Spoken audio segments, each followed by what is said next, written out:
సత్యమేవ జగతికి నిలువెత్తు సాక్ష్యం నీవురా. లక్షలాది ప్రజల ఆశాజ్యోతివై నిలిచావురా. నేను సైతం ప్రపంచాగ్నికి సమిధనొక్కటి ఆహుతిచ్చాను.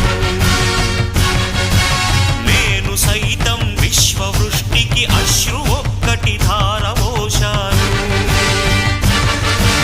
నేను సైతం భువన ఘోషకు వెర్రి గొంతుక విచ్చి మ్రోశాను.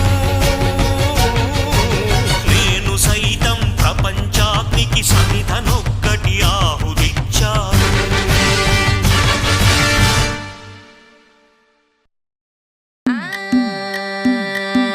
మల్లిగాడి ఇంటికాడ మల్లె పూలు కోసుకుంటే చందుగాడి సందుకాడ సందమామ చూసుకుంటే సుబ్బుగాడి తిప్పకాడ సన్న జాజులేరుకుంటే పోటుగాడి తోటకాడ సన్ను గ్లాసులెట్టుకుంటే జాకిరేవు గట్టుకాడ కొత్త సబ్బు రుద్దుకుంటే సింగ